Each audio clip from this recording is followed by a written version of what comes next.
Buntag, magandang hapon po sa ating lahat mga ka-farmer, mga ka-farmer, Bisaya, ngayong hapon, share ko lang po sa inyo ang ating foliar na ating order. So ngayon lang nakakarating mga ka-farmers. So, sa inyong lahat na gustong sumubok at gumamit po ng ating foliar fertilizer para po sa lahat ng ating mga pananim, pwede po kayo mag-order sa ating okay. So ngayon, lapitan natin sa camera para mapasilip po sa inyo.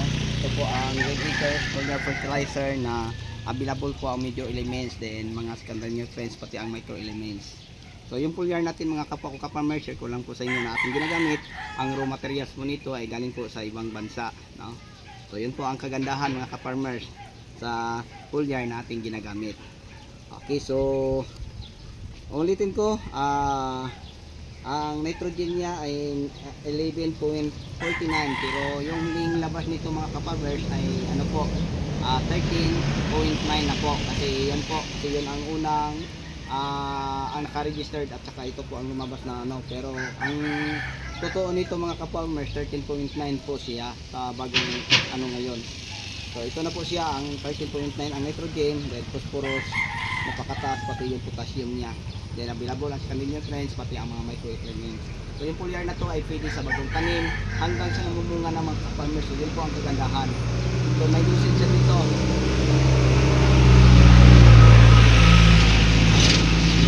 Niya ay 40 mm. So mas maganda ang mga ka-farmers na natin ang pag-use dito kasi wala po inverters.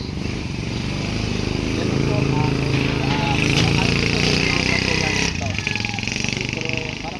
lahat para ano po, napag-isilip ko po sa inyo. Ito po siya mga ka-farmers, mga ka-viewers. 11.49. So nag 13.9 na siya ngayon. So ito ang lumang brochure niya, sticker na pinapakapit. Then phosphorus napakataas, pati yung mga potassium. Then merong mga secondary nutrients, no? Mga micro elements available po siya din sa ating foliar. Okay, pwede po siya sa lahat nating mga tanim tulad ng talong, kamatis, sili, ampalaya, palay, samangga, sitaw, lahat mga ka-farmers, watermelon, napakaganda po i-apply itong foliar na ito. So available natin ngayon ang nasa 200 gallons. Okay. So sa inyong lahat, hanggang dito na lang po. Maraming salamat po. So ang presyo po nito mga kapwa ka-farmers, kasama na siguro sa shipping fee, ay 1/4 kapin. So sa 1/4 kapin mo ay meron na kayong 4 na drum o 48 hanggang 50 knapsack sprayer sa isang galon. So ganyan po, no?